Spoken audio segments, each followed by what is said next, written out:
La presentación que voy a realizar va a tener 5 partes. En la primera queremos explicar un poco el contexto del modelo económico boliviano para que pueda entenderse las bases de nuestro modelo y, por supuesto, entrar al debate que debería centrarse toda política económica, que es el diagnóstico, porque al igual que en la medicina, en economía, si hay un buen diagnóstico, hay una buena receta de política económica.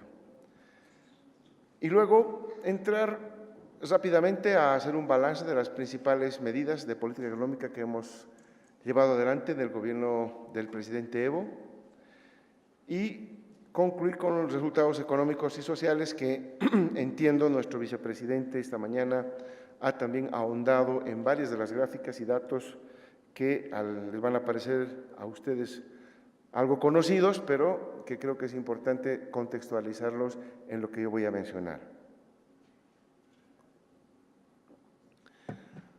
Primero, hablar sobre nuestro modelo económico que aplicamos desde el año 2006 implica hacer un cuestionamiento profundo de raíz a la ortodoxia en la política económica. La ortodoxia entendida como las viejas escuelas del monetarismo tipo 2, de Lucas, Sargent, Wallace, en fin, todos ellos, la escuela de Minnesota. Cuestionar también al monetarismo tipo 1, a la cabeza de Milton Friedman, Schwartz, Kagan, en fin, todos ellos. Y también, por supuesto, cuestionar la tibieza keynesiana que también estuvo vigente en varias políticas en América Latina desde los años 60. Nuestro modelo tiene una gran particularidad, que es un modelo que está hecho a la altura y semejanza de la economía boliviana. Es un modelo a la boliviana, es un modelo hecho por bolivianos para la economía boliviana. La base teórica de este modelo tiene que ver con revisar los viejos trabajos e inclusive el modelo propiamente dicho matemático que está en varias publicaciones que ha hecho el Ministerio de Economía y Finanzas Públicas y mi persona en particular, relativa al tomo 2 del Capital de Marx, por una parte, a los trabajos que ha profundizado Michael Kalecki, un economista no muy conocido, pero que ha tenido una profunda influencia inclusive para esa denominada escuela post-keynesiana, y que conjuntamente los avances de la ciencia económica, especialmente en las universidades de Inglaterra, con el New Macroeconomics y el cuestionamiento de la economía de mercado, se han conjuncionado con la realidad económico-social boliviana, que parte de los trabajos y de las reivindicaciones de varios intelectuales bolivianos sobre la recuperación de los recursos naturales, que en reiteradas oportunidades gobiernos de turno se han encargado de entregar a transnacionales y que también en reiteradas oportunidades gobiernos progresistas y de corte revolucionario hemos arrebatado la administración y el usufructo de los recursos naturales, esta vez para provecho de los bolivianos y bolivianas. Por eso es que en este primer punto del modelo económico boliviano, modelo que lo hemos llamado el modelo económico-social comunitario productivo, tiene mucho que ver con toda esta simbiosis. Aquí tenemos las principales 12 diferencias, no son todas, pero son las más representativas desde el punto de vista de la política monetaria y fiscal cambiaria.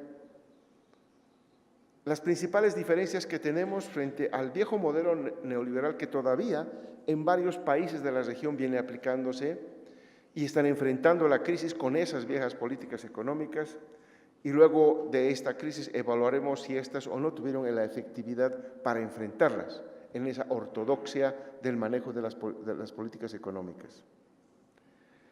En cambio, nuestro modelo económico, social, comunitario, productivo es, en realidad, el regreso de lo que siempre debería estar unido, que el viejo modelo neoliberal lo divorció, que tiene que ver con lo económico y lo social. El viejo modelo económico neoliberal trascendió y cautivó muchas mentes por su basamento en la economía de mercado, en la hipótesis del mercado eficiente, versus una economía donde no solamente el mercado es importante, sino fundamentalmente es la persona, es el conjunto de las personas en la sociedad. Y lo económico tiene que estar íntimamente ligado con lo social. En realidad, la ciencia económica es, pues, una ciencia social, eminentemente social. Por lo tanto, el retomar el nombre del modelo económico-social tiene que ver con esa realidad que los bolivianos hemos experimentado por más de 20 años en nuestro país, donde primaba las razones netamente de mercado y financieras para la definición de la política económica de los diferentes gobiernos de turno. El término comunitario trata justamente de reivindicar ese hecho. Lo comunitario en el modelo boliviano entra con dos acepciones. La primera, que tiene que ver con que lo prioritario es resolver la vida y la realidad de las personas, lo social, lo comunitario, con respecto a priorizar grupos o particulares personas en la sociedad que puedan beneficiarse de las medidas de política económica. Nosotros privilegiamos lo comunitario.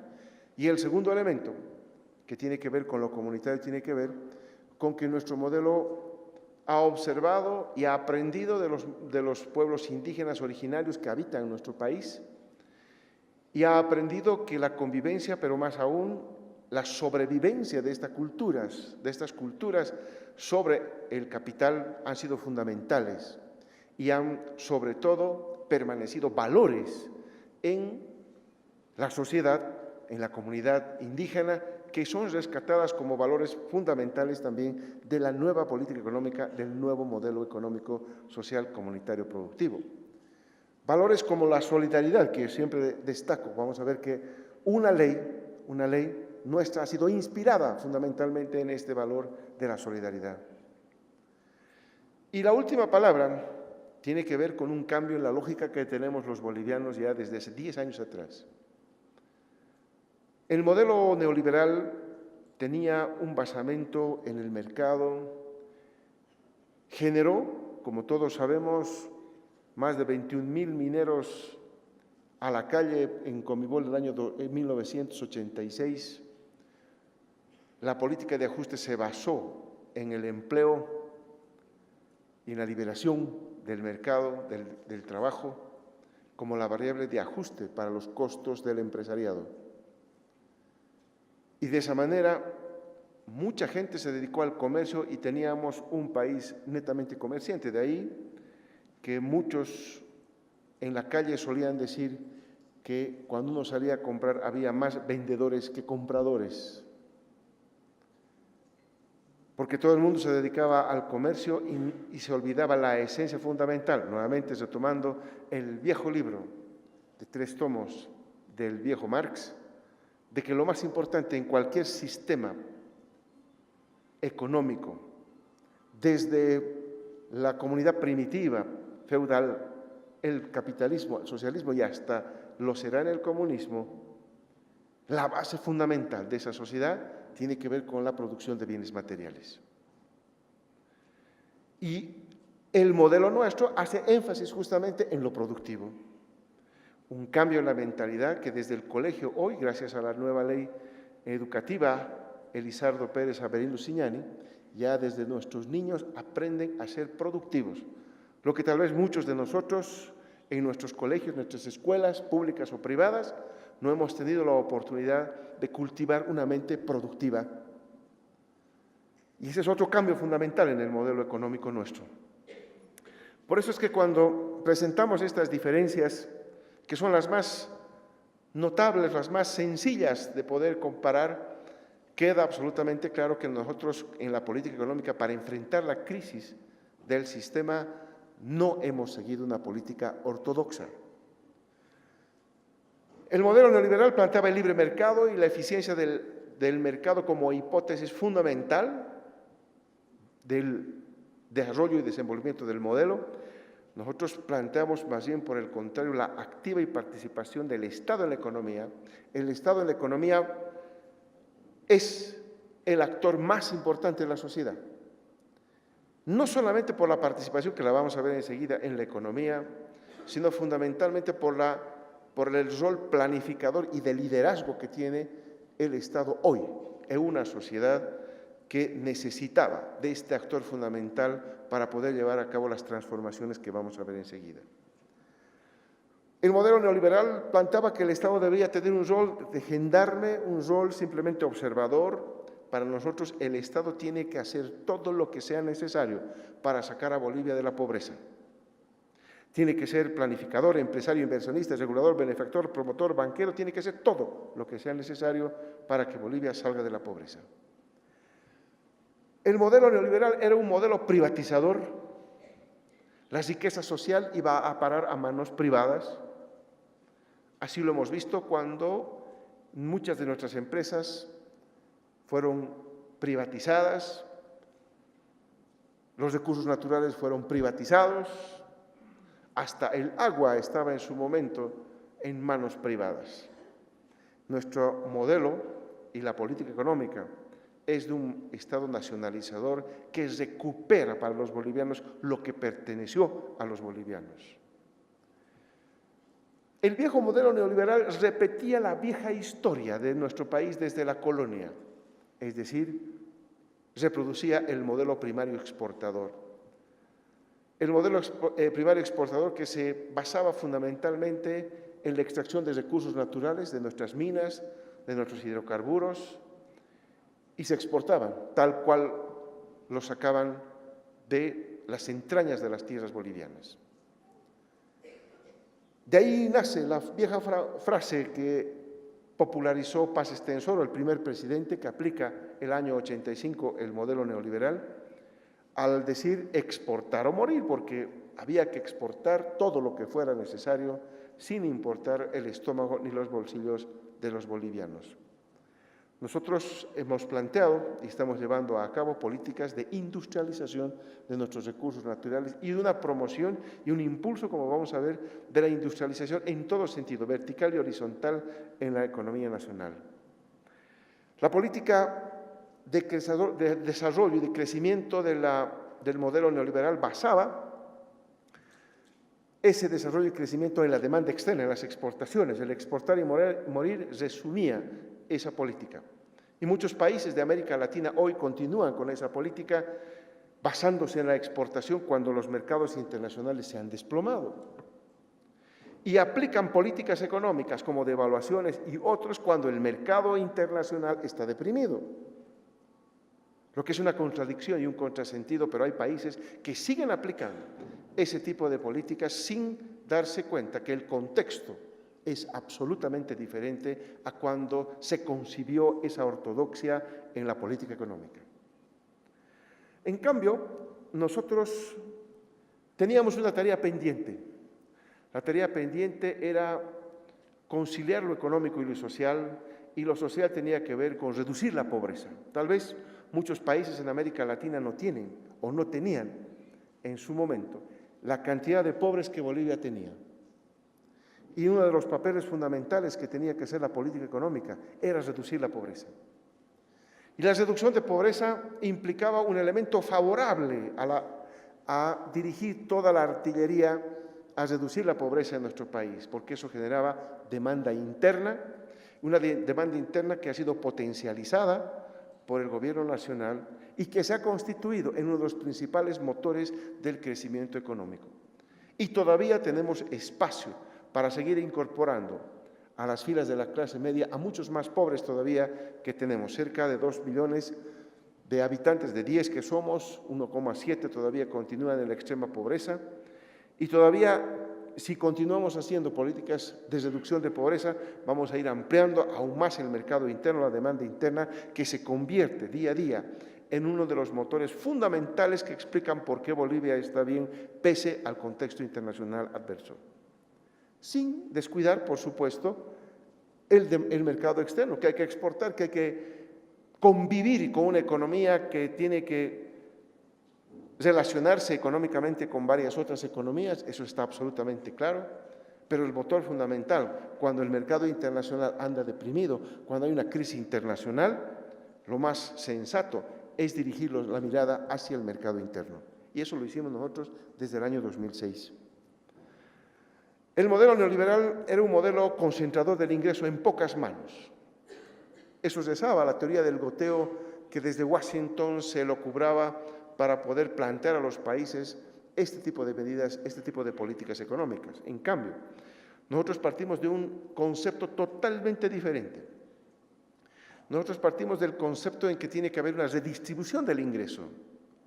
Se tiene que redistribuir entre los bolivianos. Esa mala concentración es una piedra en el camino del desarrollo.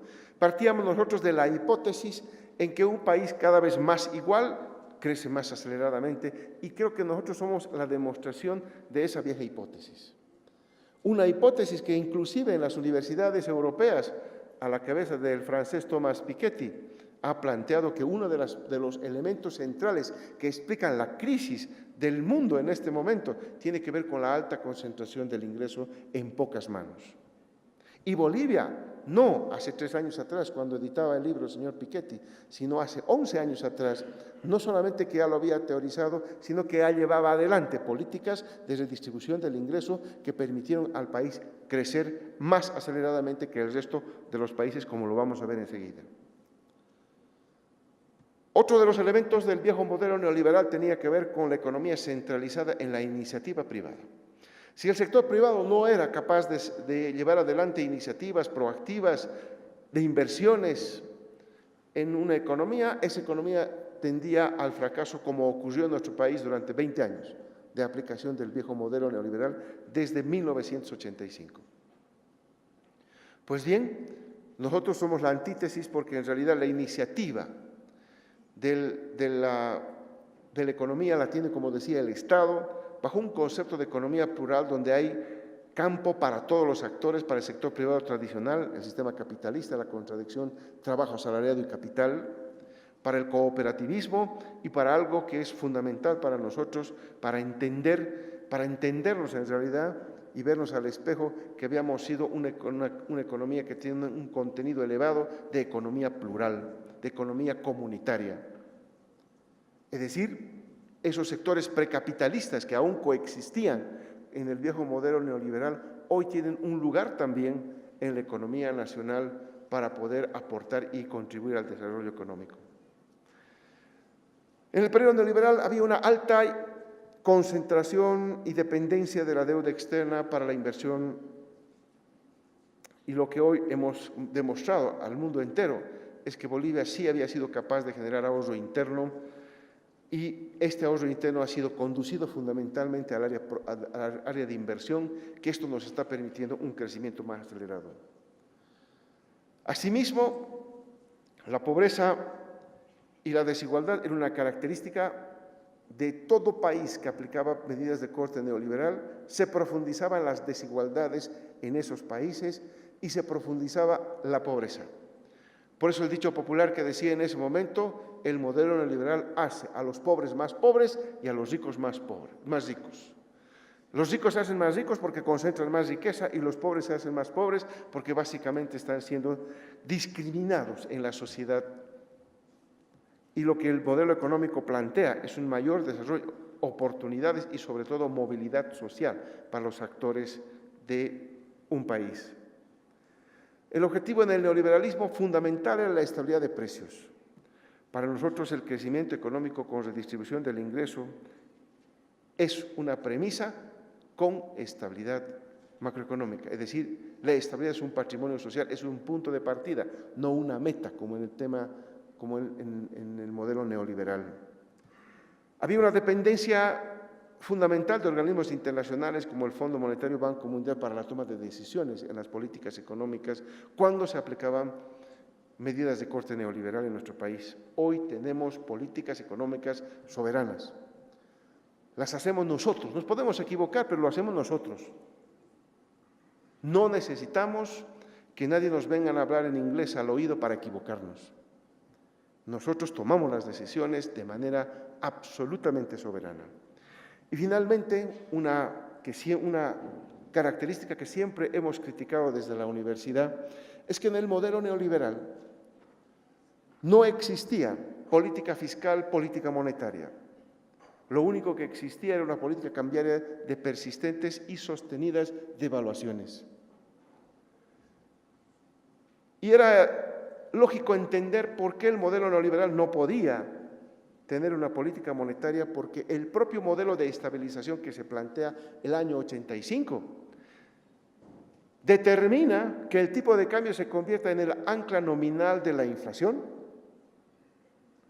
pero ahí hay una contradicción que lo hacíamos notar desde la universidad, que un instrumento no se podía utilizar a dos objetivos, un principio básico del viejo Jan Timbergen, porque el tipo de cambio que el Banco Central en ese momento devaluaba permanentemente era para generar competitividad en las exportaciones, porque esa palabra estaba de moda, pero al mismo tiempo generaba inflación a través del efecto pass-through en la economía nacional, que le quitaba lo poco que se podía ganar en competitividad, la gran contradicción de la política monetaria de ese momento. Adicionalmente, el ministro de Finanzas de los gobiernos neoliberales estaba más preocupado por buscar los recursos de cómo llenar el hueco financiero, el hueco que el déficit fiscal provocaba en las cuentas fiscales. Y por lo tanto no tenía margen para hacer una adecuada política fiscal. En cambio, el nuevo modelo económico ha permitido tener superávits fiscales que le han dado margen para que no solamente hagamos política económica, sino también política social, y adicionalmente hemos podido bolivianizar la economía nacional como un objetivo básico para retomar el control de la política monetaria hacia el Banco Central, que le dé grados de libertad para poder influir y se convierte en un instrumento más para el desarrollo económico, aspecto que se ha venido cumpliendo a cabalidad. Es decir, hoy por hoy hay muchos neoliberales que se siguen preguntando cómo el gobierno nacional ha conseguido estabilizar la economía sin anclar las expectativas inflacionarias al tipo de cambio. ¿Cómo es posible tener estabilidad de precios sin tener una economía dolarizada? Y ese es un aspecto fundamental que también lo hemos teorizado hace mucho tiempo atrás y lo venimos poniendo en práctica con resultados altamente positivos. Hoy la contribución de la política monetaria es trascendental en la estabilidad y en el crecimiento económico, pero gracias a que se toma el año 2006 la decisión de bolivianizar la economía nacional. Esos son los principales rasgos que tenemos entre el modelo económico y el modelo económico social, el modelo económico neoliberal y el modelo económico social comunitario productivo, que entra en esto de que es las bases fundamentales de nuestro modelo para luego entender estas medidas que adoptamos para enfrentar la crisis internacional y el contexto internacional. Primero, es muy simple. Los bolivianos hemos decidido crecer y desarrollarnos utilizando y basando este desarrollo en el aprovechamiento de nuestros propios recursos naturales. Para nosotros y para mucha gente en las escuelas, en los colegios, sonaba muy interesante cuando nuestros profesores nos decían que somos un país riquísimo en recursos naturales. ¿Cuántos de nosotros no hemos escuchado eso en las aulas universitarias, en las aulas de las escuelas y de los colegios? Pero cuando nos veíamos los bolsillos, no teníamos absolutamente nada. ¿Dónde estaba esa riqueza que decían tener y que vimos cómo desde la colonia explotaban nuestros recursos naturales y no quedaba un centavo para los bolivianos? Entonces la definición pasa, pues, por ser la antítesis de la teoría de la maldición de los recursos naturales y demostrar que un país que tiene recursos naturales puede crecer. Ese fue el desafío teórico y esa fue la concepción fundamental de la recuperación de los recursos naturales para generar el desarrollo económico. Y vamos a generar, por lo tanto, a partir de los recursos naturales, excedentes económicos que fundamentalmente se querían redistribuir entre la sociedad. El Estado no quiere generar los excedentes económicos para apropiárselos para sí, porque así entraremos en un capitalismo de Estado puro de los años 60, de los años 70. El Estado lo que quiere es tener esos recursos para redistribuirlos en la sociedad y fundamentalmente redistribuirlos hacia dos objetivos. El primer objetivo es la construcción de la nueva Bolivia industrializada y el segundo objetivo, por supuesto, es de una vez por todas resolver el problema social que tenemos en nuestro país. Para eso es la redistribución del excedente económico. Y también, por supuesto, uno de los objetivos que nos hemos planteado en el modelo como objetivo de política económica es generar un país cada vez más igual. En esa premisa que mencionaba anteriormente, de que un país más igual crece más rápidamente. Y adicionalmente, de una vez por todas, eliminar la pobreza en nuestro país. ¿De dónde parte, por lo tanto, la generación de las políticas económicas que se han implantado en nuestro país? De un diagnóstico que abarca 7 crisis que hoy el sistema capitalista viene mostrando. La primera de las crisis fue la crisis financiera, que nosotros la augurábamos ya el año 2005 en el programa de gobierno, en la propuesta de programa de gobierno del año 2005, donde identificábamos que había un enorme riesgo para la economía mundial con burbujas que se habían creado en los mercados financieros internacionales, especialmente en el mercado norteamericano, que después, el 2008, nos darían la razón.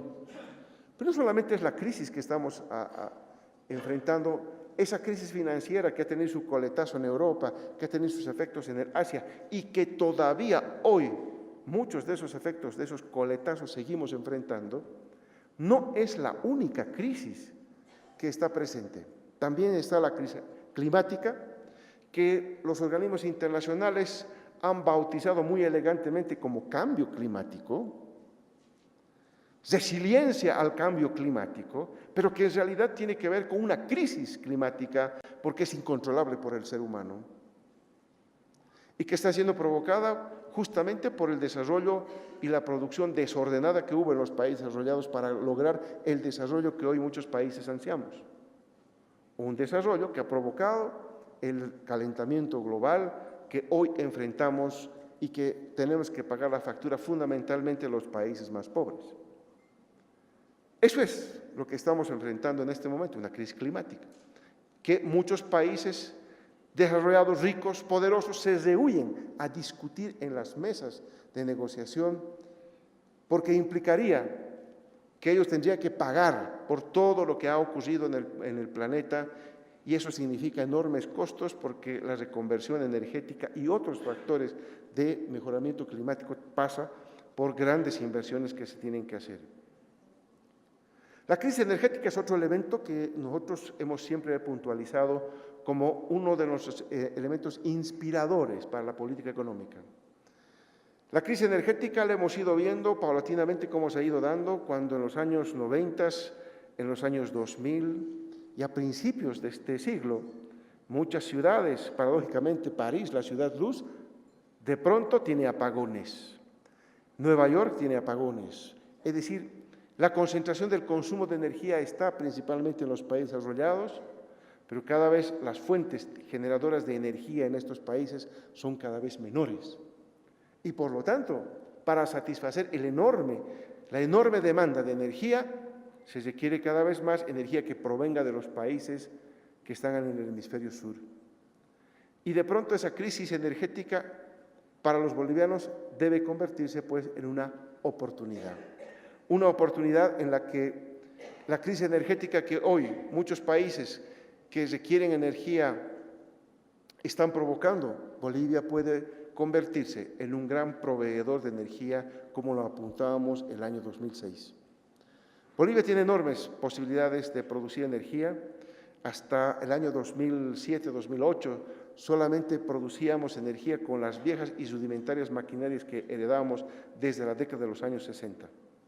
Recién, en nuestro gobierno, hemos empezado a hacer inversiones de energías alternativas y hay fuertes inversiones para convertirnos en lo que ya el presidente Evo mencionaba, en el corazón energético. ¿Qué significa eso? Ser uno de los principales proveedores de energía eléctrica en la región y podemos hacerlo con hidroeléctricas, con energía eólica, con energía solar, con energía geotérmica, en fin, con todas las posibilidades de energía, dado el rico territorio que tenemos, y nos podemos convertir fácilmente en eso. ¿Qué se necesita? Inversión y visión de posicionar al país en este contexto de crisis energética en el planeta. Otra crisis que poco a poco ha ido cobrando cada vez más debates en los diferentes medios de comunicación tiene que ver con la crisis alimentaria. Me estoy refiriendo, por supuesto, a los medios de comunicación internacional, donde ahí se están debatiendo estos temas. Porque de pronto, y no es a la maltusiana, pero cada vez más, hay más bocas que alimentar en las ciudades y cada vez menos fuerza de trabajo en el campo. Cada vez hay más migraciones campo-ciudad y por lo tanto cada vez menos potencial productivo de alimentos en las áreas rurales para alimentar la gran concentración de la población que hoy es una característica de este siglo que tienen las ciudades en los principales países de la región y del mundo. Esta crisis alimentaria ya lo detectó la FAO el año 2009 con un informe cuando mencionaba que si el planeta no incrementa en 40% la producción de alimentos hacia el año 2025, hubiéramos tenido o tendríamos, de acuerdo a la FAO, hambruna. ¿Y eso qué significa? Que simplemente no va a haber alimentos para la población. Ese debate del año 2009, yo recuerdo, fue tangencialmente tocado en organismos internacionales, pero Bolivia, por supuesto, ya el año 2006 había planteado su programa de soberanía con seguridad alimentaria, que es una de nuestras políticas económicas que venimos implantando. Es decir, ante estas crisis, como ustedes pueden observar, del propio sistema capitalista, el gobierno ya ha tenido políticas claras, una nueva política económica, para encarar estos temas de crisis del sistema capitalista. En el tema de la crisis hídrica, que se está viendo en varios países, felizmente no en el nuestro, dada la hidrografía que tenemos en nuestro país y la orografía que tenemos en nuestro país. Hemos visto varios países que han empezado a agotarse el agua dulce, que es el agua que se puede beber, y que el cuerpo humano lo pide. Y entonces Bolivia se convierte pues en una gran fuente de agua. Somos una de las reservas más importantes de agua en el mundo. Pero cuando veíamos nuestra población, nos encontrábamos con que había, especialmente en el área rural, poblaciones donde no había agua potable. Y si no hay agua en el campo para el riego, no hay alimento para las ciudades. Y por lo tanto, la política económica del gobierno encaró, y estamos en nuestro programa número 4, Mi Riego 1, Mi Riego 2, Mi Riego 3, Mi Agua 1, Mi Agua 2, programas de agua potable y programas de agua de riego para la población rural y urbana respectivamente. Es decir, una crisis que se viene a venir, que hay muchos intelectuales mundiales que han escrito varios libros que hemos tenido la oportunidad de revisarlos sobre la crisis hídrica. Bolivia tiene un enorme potencial y tenemos que aprovechar esos recursos hídricos, no solamente para la satisfacción del consumo humano, sino fundamentalmente para asegurar la producción agropecuaria, que es la base de la seguridad con soberanía alimentaria que va a encarar la anterior crisis que yo mencionaba. Vean ustedes entonces cómo las políticas que ustedes ven al presidente Evo Morales lanzando y entregando proyectos de Mi Agua 1, Mi Agua 2, Mi Agua 3, Mi Riego 1, Mi Riego 2, Mi Riego 3, tiene mucho que ver con la concepción que se tiene y el diagnóstico de la crisis internacional. La crisis internacional no es solamente una caída de precios internacionales. Lo que estamos enfrentando es una crisis mucho más profunda y severa del sistema, que es obsoleto. Y como decimos aquí en La Paz, tiene ya los achaques de una persona mayor. Y hay que responder ante esa crisis con oportunidades para que Bolivia pueda posicionarse enfrentando justamente las debilidades que hoy tiene el sistema capitalista. A esas 5 crisis que son trascendentales, que tienen que ver con recursos para la sobrevivencia de la humanidad, se juntan 2 que hemos podido identificar. La crisis de políticas macroeconómicas, porque desde que estalla la crisis en el 2008 en los Estados Unidos, en el mercado financiero, que es lo más próximo al mercado eficiente que rezaba la doctrina teórica del mercado, no se han resuelto todavía los problemas. Persiste la crisis internacional. Y ante la persistencia de la crisis internacional, no han habido nuevas políticas económicas, nuevas recetas económicas. Que hoy, por eso Bolivia siempre es invitado a universidades como Harvard, a la Universidad de Oxford, a varias universidades, a explicar lo que estamos haciendo, porque nosotros lo estamos haciendo de una manera absolutamente diferente y heterodoxa con respecto a las tradicionales formas de hacer política económica en un país. Y esta característica de ser diferentes a la ortodoxia nos ha permitido identificar que en todas estas universidades, en Europa, en Estados Unidos, en el Asia, no están habiendo nuevas teorías, nuevas aportaciones que vayan a contribuir a resolver esta crisis que enfrentamos y que es, nuevamente recogiendo al viejo Marx, una de las características fundamentales. El viejo Marx decía que las crisis del sistema van a ser cada vez más profundas, pero la aparición de estas van a ser cada vez más cortas. Y eso es exactamente lo que está pasando en la actualidad. Por eso es que esa crisis de políticas macroeconómicas que se deberían desarrollar en los países y en las universidades no está ocurriendo. Algo está pasando que ya no hay mayor inspiración para nuevas fórmulas de políticas macroeconómicas. Y la 7ª crisis, esta crisis institucional que le hemos denominado, donde organismos internacionales como el Fondo Monetario, el Banco Mundial, la misma Naciones Unidas y otras que se crearon en su momento para prolongar la vida del sistema, hoy están en crisis porque las recetas siguen siendo las mismas. Las recetas de política económica que el Fondo Monetario nos solía dar a nosotros como países de América Latina en la década de los años 80, de los 90, son las mismas recetas que están dando a los viejos países europeos que están en crisis.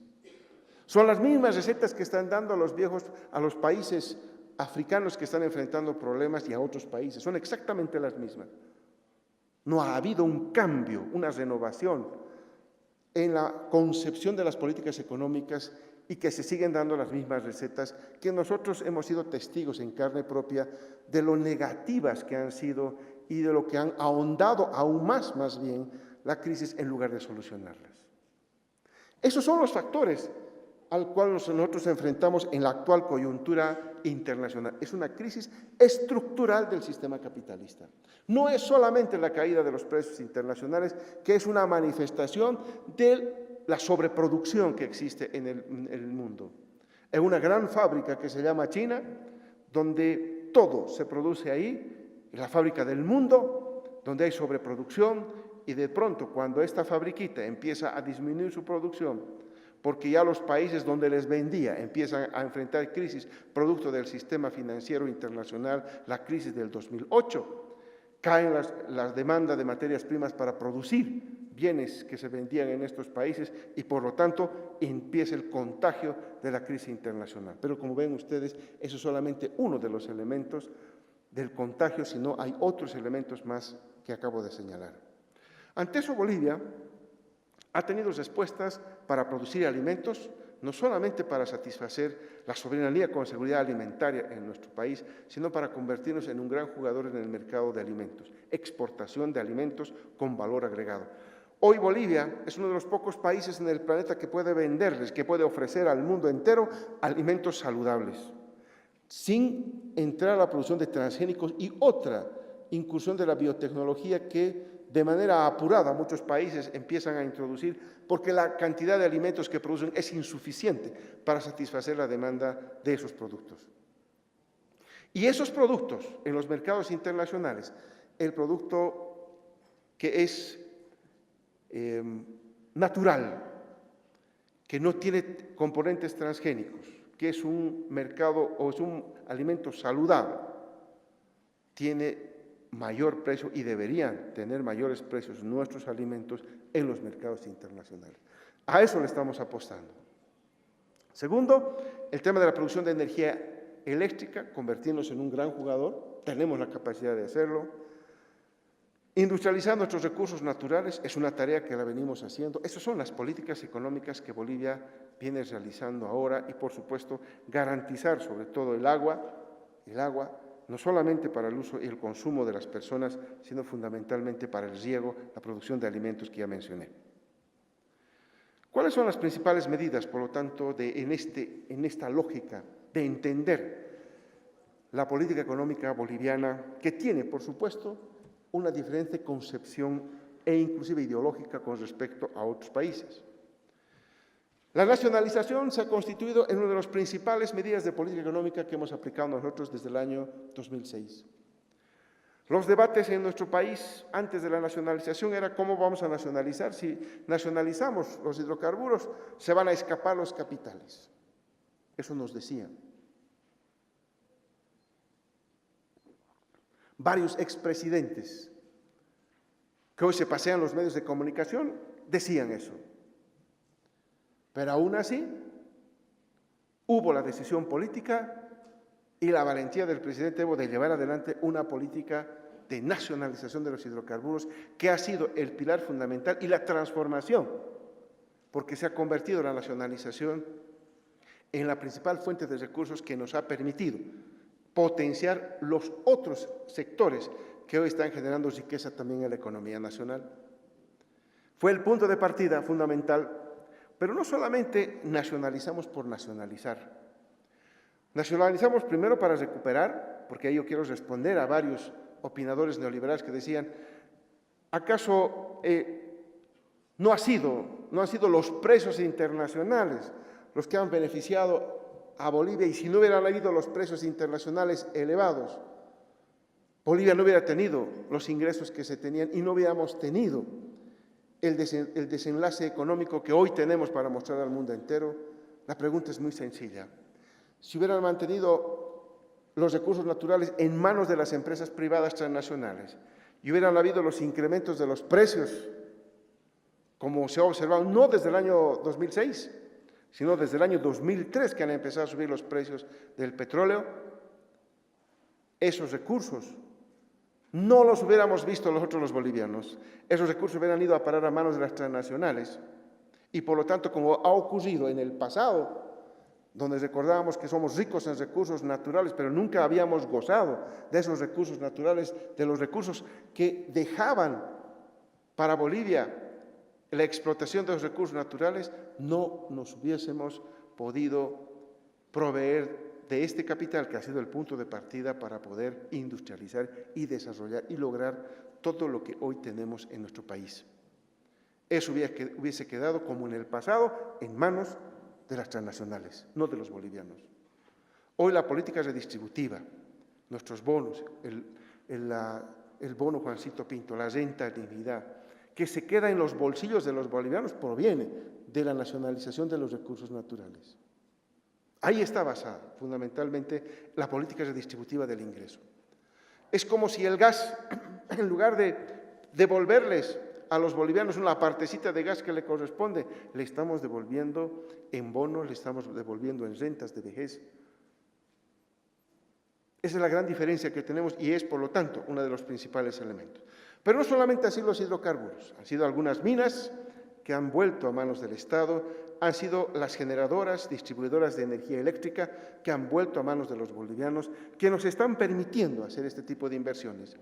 El hecho de que nos hayamos decidido por llevar adelante, convertirnos en el corazón energético en el país, tiene que ver con que hemos nacionalizado la electricidad para los bolivianos. Que la empresa que va a vender electricidad al Brasil, al Perú, es una empresa estatal y que va a generar ingresos para los bolivianos para que esos ingresos sean redistribuidos nuevamente entre los bolivianos. Esa es la lógica del modelo económico y de la política económica nacional. También, como lo mencionaba, hemos hecho una serie de medidas para diversificar la matriz productiva e industrialización. Hacia el año 2005, criticábamos desde las universidades también, 85% del crédito en el sistema financiero era un crédito dirigido al comercio. Por lo tanto, esto daba como resultado a la ecuación de que a mayor crédito de comercio, igual un país comerciante. En otras palabras, no había ningún énfasis en el tema productivo. Bolivia ha entrado en una franca decisión de política económica de industrialización, construyendo plantas separadoras de líquido en Río Grande y en Gran Chaco, en Tarija, que son la base fundamental de la petroquímica. La petroquímica que en los años 70, el pacto andino de esa época, había dado en la redistribución de tareas a los países andinos, a Bolivia le había dado el papel de la petroquímica, pero Bolivia jamás hizo petroquímica. Y nosotros impulsamos ya los primeros pasos de la petroquímica con las plantas separadoras. Construimos las nuevas unidades de isomerización y reformación catalítica en yacimientos, lo que nos está permitiendo ser más eficientes con el gas y el petróleo, el poco petróleo que tenemos, somos un país gasífero, para darle un mayor valor contenido en la producción. Construcción de plantas de gas natural licuado, regasificación, el horno de fundición Ausmer, una nueva tecnología para aumentar la fundición en Vinto, ese horno que inclusive luego de ser privatizado nunca se le aumentó una tuerca para mejorar la producción y la fundición en manos de privados, y que el gobierno nacional le ha cambiado la lógica con una nueva tecnología de fundición de alto rendimiento para la nueva producción que viene haciendo Guanuni y otras empresas estatales y privadas de estaño. Asimismo, hemos empezado la edificación de las plantas piloto de carbonato de litio y cloruro de potasio. Para nadie es desconocido que Bolivia es la primera reserva de litio en el planeta, mucho más grande que la de Argentina, muchísimo más grande que la de Chile. Y Bolivia nunca había explotado el litio. Hoy estamos entrando solamente a explotar el litio como materia prima, sino fundamentalmente dirigiendo a la industrialización. La construcción de plantas termoeléctricas y energías alternativas que he mencionado, la creación de empresas estatales generadoras de valor agregado en lácteos, almendras, azúcar, apícolas, semillas, abonos, fertilizantes y otros que estamos produciendo desde el Estado. Y esto es muy importante discutirlo. ¿Por qué el Estado tiene que estar así? Porque el sector privado nunca lo hizo. Es la respuesta. Bolivia es el primer proveedor de castaña para Europa. El exportador número 1 para el Reino Unido de castaña. Y todavía la producción de castaña en nuestro país está empezando a florecer gracias a la empresa boliviana de almendras, que está exportando toda la producción hacia el viejo continente. Pero no nos queremos quedar ahí. Nosotros en este momento seguimos exportando la materia prima, lo que queremos es que esa almendra, esa mal denominada Brazilian Nuts, en realidad es un Bolivian Nuts, tenga un proceso de industrialización que corresponde. Y eso lo vamos a hacer con estas estrategias que el Gobierno Nacional viene haciendo con emprendimientos productivos internacionales. Todo esto ha sido posible bajo una herramienta clave que muchos países de América Latina no han utilizado adecuadamente desde nuestro punto de vista para contrarrestar la crisis internacional y que nosotros lo hemos empezado a utilizar no solamente para contrarrestar, sino para promover el crecimiento y el desarrollo en nuestro país. Esto es la inversión pública. Somos un país que ha generado y ha cada vez incorporado mayores recursos a la inversión pública. Hemos ido mejorando la calidad de la inversión pública en nuestro país. Hemos ido contando con recursos, financiando en un 70% y hemos llegado en un momento hasta un 80% del total de nuestra inversión pública con recursos nuestros internos y solamente un 20-30% que provienen de recursos externos. Cuando en el pasado, en el viejo modelo neoliberal, se daban exactamente las mismas cifras de 80-20, pero esta vez 80 de crédito externo y 20 de aporte doméstico. Por eso es que, en el caso boliviano, este es otro síntoma fundamental del cambio de la política económica que hubo en nuestro país. En el pasado, la inversión pública en promedio fue de 600 millones de dólares y el último año hemos invertido 6.400 millones de dólares como Estado. Esa fundamental cifra marca la diferencia entre la vieja Bolivia y la nueva Bolivia. Esto en un contexto en que la participación del Estado ha ido cobrando cada vez más presencia en la economía. Contrariamente con la ortodoxa neoliberal, que dice que el Estado tiene que achicarse, tiene que disminuirse, tiene que dar paso a la iniciativa del sector privado, que como ven ustedes, hasta el año 2005 inclusive, teníamos un 18% aproximadamente en promedio de participación del sector público en la economía. De estar en un 18%, hoy el Estado maneja cerca del 35% de la economía. Y esto se debe a un hecho fundamental. El viejo modelo neoliberal, como señalábamos, basa el crecimiento en base al sector privado. Pero si el sector privado no tiene iniciativas, no invierte, ese país se estanca. Pero si el Estado toma, como en el caso boliviano, a partir del año 2006, la iniciativa, la recuperación de los recursos naturales, la recuperación de las empresas públicas, la iniciativa de la inversión y del desarrollo y el crecimiento, la planificación de ese desarrollo y crecimiento, pues cada vez el futuro de los bolivianos está más en manos del Estado que del sector privado.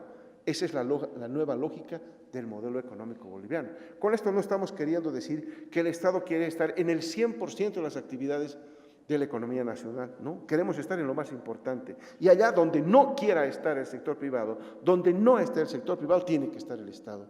Porque nuevamente el Estado debe hacer todo lo que sea necesario para sacar al país de la pobreza y convertirlo de una vez por todas en una potencia económica que consideramos que Bolivia puede tener en el futuro. Asimismo, un hecho importante yo quiero mencionar que tiene que ver con la asignación eficiente de los recursos que hemos venido haciendo. Si ustedes observan, el 2005 teníamos un presupuesto muy pequeñito en nuestro país, 50.000 millones de bolivianos. Y teníamos apenas un 7% en ese presupuesto del año 2005 para el área productiva, un 24% para el sector social, y el resto de las actividades se llevaba prácticamente la mayor parte de la torta del presupuesto. Hacia el año 2016, y no estamos hablando de 50.000 millones de bolivianos, estamos hablando de 282.000 millones de bolivianos, la estructura del presupuesto es aún mucho más interesante. Tenemos 34% del presupuesto que se dirige hacia el área productiva. Por eso las transformaciones y cambios que vemos en nuestro país. Y no deja de ser importante el sector social, que ha mantenido el 24% de participación y hemos reducido otras partidas solamente al 42%. Esto claramente muestra la tendencia que tiene en una mejor asignación de los recursos fiscales hacia lo que la economía boliviana necesita, una mayor inversión productiva. Asimismo, el Estado boliviano ha tomado previsiones para la crisis internacional. No es que solamente hay que invertir, hay que gastar, como algunos opinadores equivocadamente quieren mostrar, e inclusive algunas calificadoras de riesgo quieren mostrar, sino que Bolivia ha ido construyendo varios buffers, varios colchones que van a amortiguar cuando la crisis económica, decíamos nosotros, contagie a los países vecinos y por lo tanto el contagio vía indirecta venga hacia el país.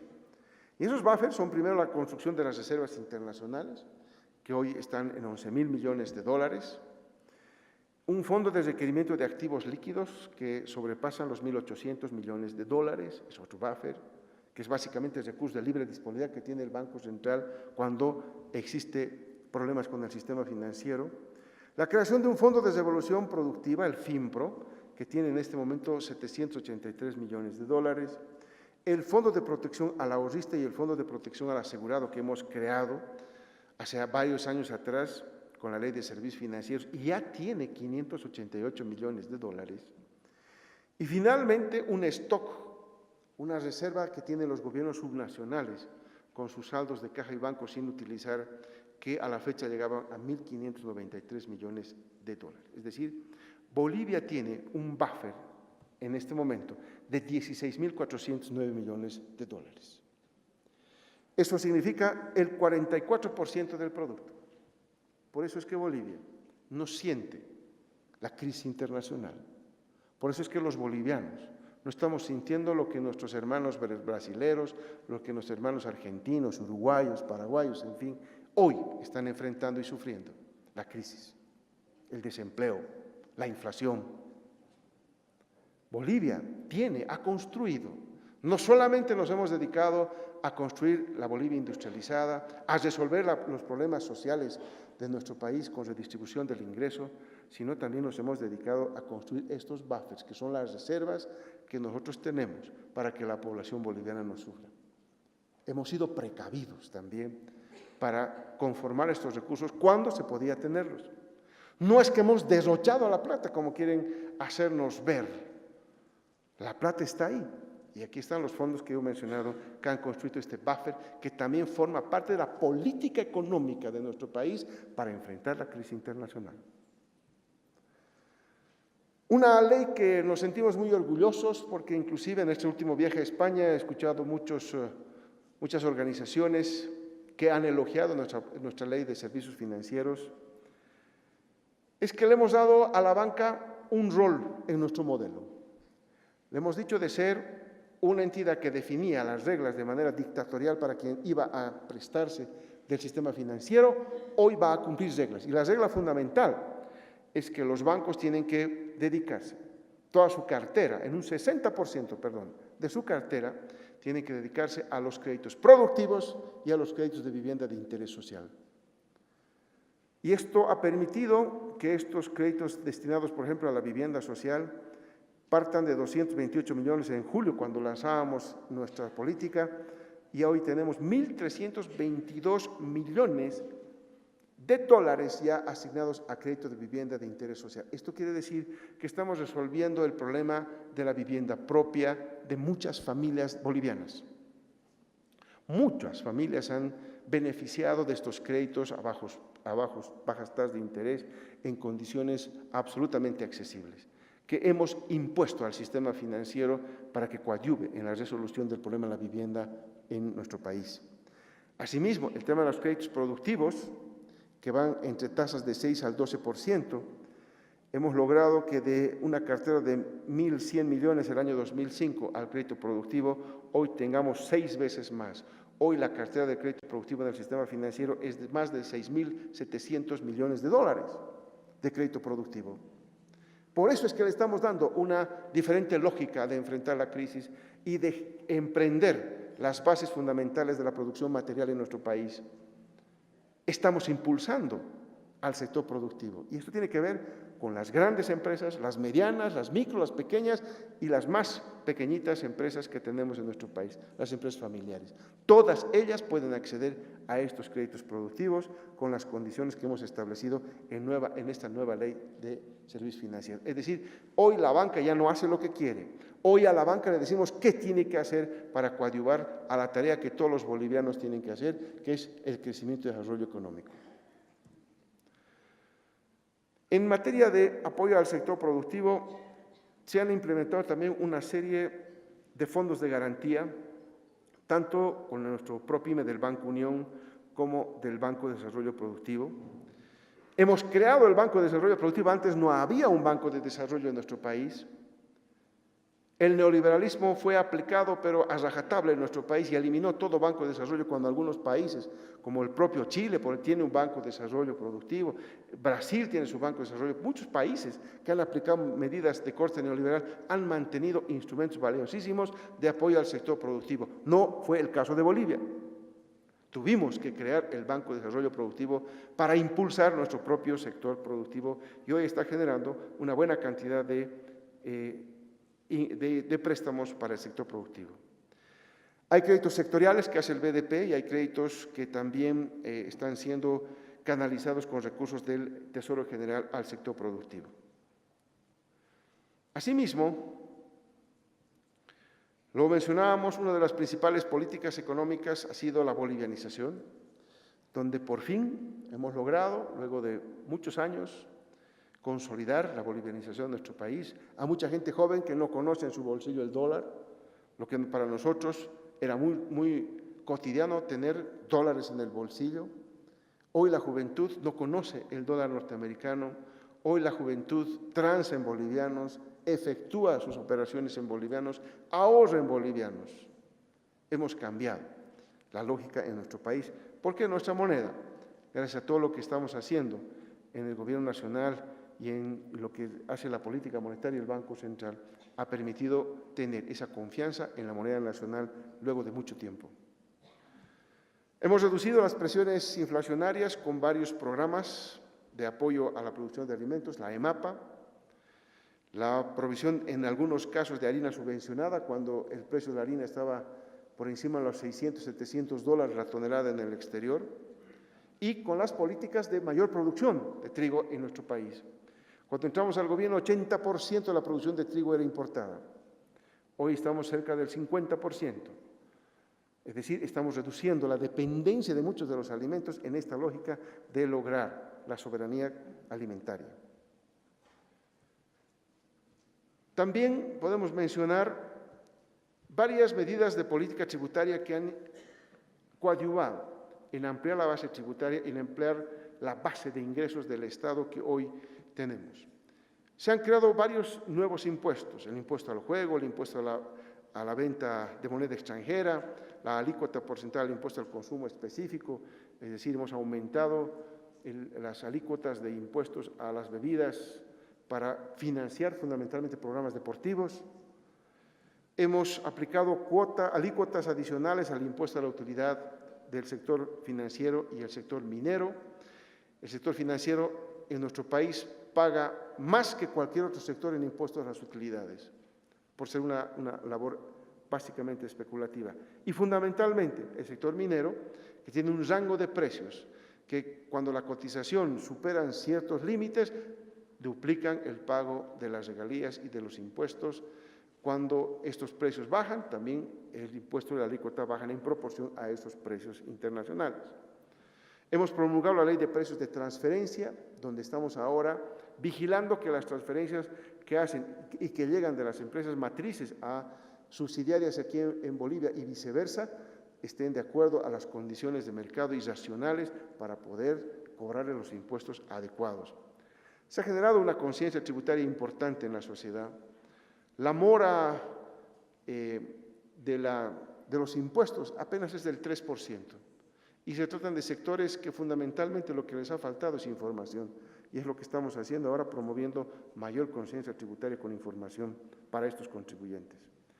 Se ha incorporado al sector del transporte interdepartamental al régimen general, es decir, hoy pagan sus impuestos los transportistas que en su momento nunca pagaban.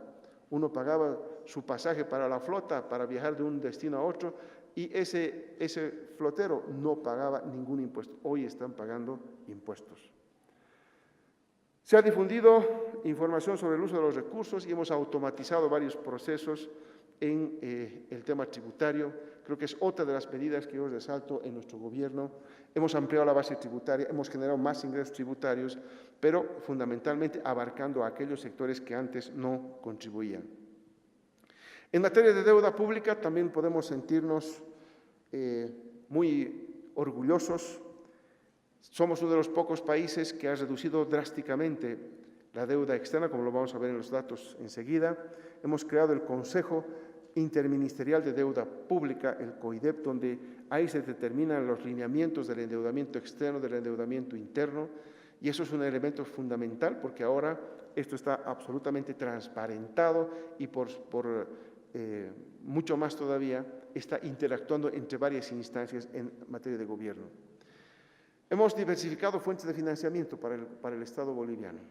Primero con la emisión de bonos, luego de más de 100 años, cerca de 100 años que Bolivia no asistía al mercado financiero internacional. Bolivia ya está en el mercado internacional y hemos entrado, como decía el Wall Street Journal, ¿verdad?, con alfombra roja, porque nos ha ido muy bien con la emisión de nuestros bonos en esa emisión internacional. Hemos emitido bonos del Tesoro Nacional, del Tesoro General de la Nación, primero por 50 años, a 50 años plazo, y la verdad han sido recepcionados adecuadamente por los agentes económicos. Pero más todavía, hemos emitido un bono del Tesoro a 100 años y la gente ha comprado bonos a 100 años, lo que significa esa confianza de la población hacia su Estado boliviano, porque es el quien va a pagarle dentro de 100 años esos bonos. Lo que ni siquiera los Estados Unidos, el bono más largo de Estados Unidos son 30 años y nosotros estamos emitiendo bonos a 100 años y la gente confía en lo que estamos haciendo como Estado. Asimismo, la política redistributiva del ingreso que se está dando a través del bono Juancito Pinto, la renta dignidad, el bono Juan Azurduy, que está abarcando a cerca del 45% de la población de manera directa. Son cerca de 5 millones de habitantes que reciben de manera directa, de una u otra manera, en uno de estos bonos, o varios simultáneamente, que están siendo percibidos por personas en nuestro país de manera directa. Esto es muy importante porque el Estado está interactuando con la población de manera directa. En materia de política salarial, nosotros, vean ustedes cómo el salario mínimo nacional de 440 bolivianos ha pasado a 1.805 en todo este tiempo, un incremento muy importante, que si nos comparamos nosotros cómo estábamos hace 10, 11 años atrás, Bolivia era el último país en salario mínimo nacional. Teníamos ahí el valor, para compararlo, de $54, que era el equivalente a esos 440 bolivianos que mencionaba y que mostraba en la anterior lámina, y éramos el último país. Hoy, felizmente, hemos ido gradualmente superando ese nivel. No somos el último país, evidentemente, y eso tiene es un reto que tenemos de ir mejorando cualitativamente el salario mínimo nacional en nuestro país para que tengamos también esa lógica de vivir mejor cada vez. La nueva ley de pensiones es un elemento fundamental que quiero resaltar como una de las políticas. Hemos abandonado la vieja lógica de las AFPs, aunque por razones administrativas todavía están presentes las AFPs en nuestro país, pero ya la gestora pública se hará cargo de administrar las pensiones en nuestro país, que van a ser una gestora estatal de las pensiones, y donde hemos creado un fondo solidario. Un fondo solidario que, como les decía al principio de la exposición, se ha basado en los principios de los pueblos indígenas de solidaridad, donde todos los que ganamos algo más de ingreso aportamos a un fondo solidario que sirve para mejorar la renta de quienes tienen bajos ingresos.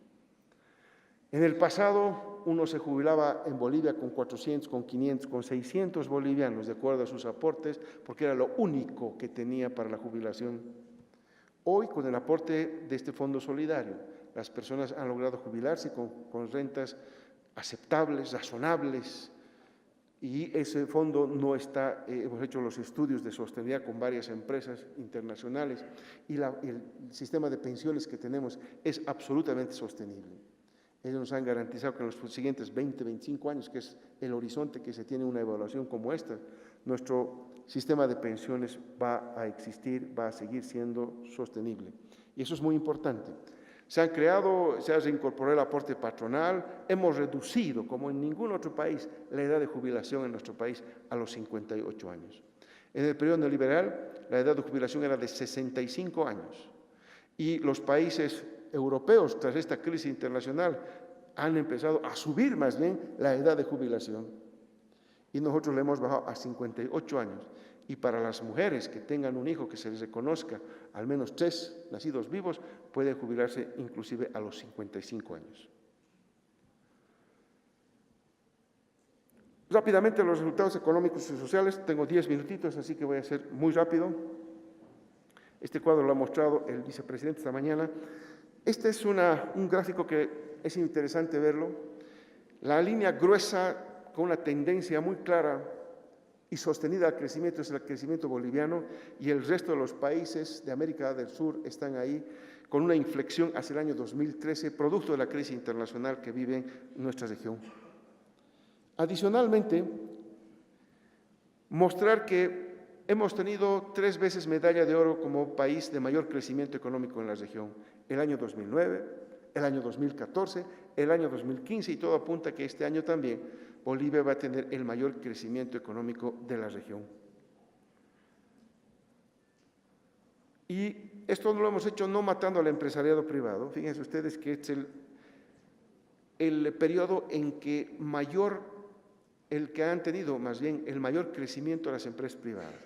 Cuando entramos al gobierno habían 64.000 empresas activas operando en nuestro país, y hoy tenemos 277.000 empresas privadas operando en nuestro país. Eso significa que funciona nuestra economía plural, el Estado está avanzando, pero también el sector privado tiene espacio para seguir creciendo en nuestro país. Las reservas internacionales, que ya también lo hemos mostrado, ¿verdad? Uno de los países que más reservas tiene con relación al Producto Interno Bruto.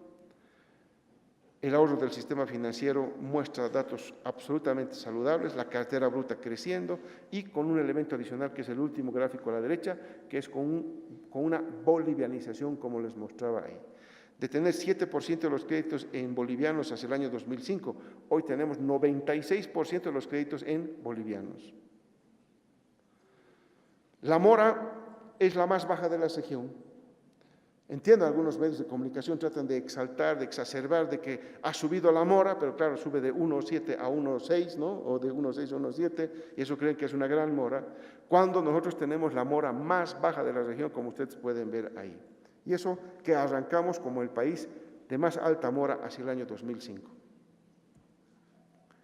En cuanto a datos fiscales, Bolivia era como nuestra selección boliviana de fútbol, siempre al final, a la cola, nunca clasificaba. 4,8% el promedio del déficit fiscal con respecto al producto en el periodo 96-2005, y hemos pasado a ser la tercera mejor economía en manejo fiscal en la región. Aquí es un dato interesante. Hasta el año 2010 la línea roja era la más alta, es decir, Bolivia gastaba más en pagar sueldos y salarios que en inversión pública. Así hemos heredado el país, lo hemos ido reduciendo hasta que a partir del año 2010 hay un salto importante, cualitativo, y hoy la inversión pública, es más de lo que nosotros los bolivianos gastamos en el presupuesto general en pagar sueldos y salarios. La inversión pública, ese es el comportamiento, 600 millones en promedio en el periodo neoliberal, y el año pasado 6.400 millones, este año 6.400 millones de inversión programada, y el año pasado cerca de 4.900 millones de dólares de inversión efectuada. La inversión pública queda a todas luces ahí clara que es lo que está generando el crecimiento económico en nuestro país. Este es un dato importante que explica también por qué Bolivia sigue siendo el primero en crecimiento y por qué los países vecinos han empezado a reducir su crecimiento económico. Es la inversión pública con respecto al Producto Interno Bruto. Bolivia empezó con 6,6 de inversión pública con respecto al producto de inversión pública, y estamos en esta gestión con 17% de inversión pública con respecto al producto. En cambio, las otras economías, el Ecuador nos estaba ganando hasta el año 2013, donde decae por el producto de los precios y toda la crisis internacional, y baja de 14 a 10% la inversión pública, pero fíjense ustedes, el resto de los países ha permanecido sumamente bajo el porcentaje de inversión pública. Y yo hago notar ahí un país en azul que ven ahí, 2,3%, que es Brasil. Brasil, que tiene serios problemas, como todos conocemos, tiene la menor relación entre inversión pública con respecto al Producto Interno Bruto. Este es uno de los factores que sin duda explica por qué Bolivia está mejor que otros países. Tenemos varios resultados de diversificación productiva e industrialización en el sector de minería, transporte, alimentos, electricidad, industria, turismo e hidrocarburos, que ustedes pueden ver en la pantalla, proyectos que ya están siendo operados, que ya están produciendo y que están generando divisas en el caso de exportación para el país. Entre los países de mayor inversión, Bolivia, fíjense ustedes, el año 2005, teníamos el ratio más bajo de la inversión total con respecto al Producto Interno Bruto, 14,3%. Nos ganaban todos los países, nuevamente, y hoy Bolivia está ahí con un 19,2% y este año, 2016, vamos a romper el 20% de inversión pública con respecto a la inversión total, perdón, con respecto al Producto Interno Bruto, que nos va a posicionar en una posición mucho más favorable de crecimiento sostenido. La deuda externa, con respecto al Producto Interno Bruto, no es un problema, tanto la deuda externa como la deuda interna están en niveles absolutamente controlables. En el caso de la deuda externa estamos en 18% y en el caso de la deuda interna estamos con 11% con respecto al producto, cifras que evidentemente son mucho más bajas que en muchos países de la región. Acabo con esto de los resultados sociales. Habíamos visto cómo han subido los depósitos de manera sustancial, pero esto es lo más importante. El 87% de las cuentas que están en el sistema financiero, cuentas de depósitos en caja de ahorros, que son cerca de 9 millones, en este momento son 8.971.000 cuentas en caja de ahorros, el 87% pertenecen a personas que tienen menos de $500 en esas cajas de ahorro.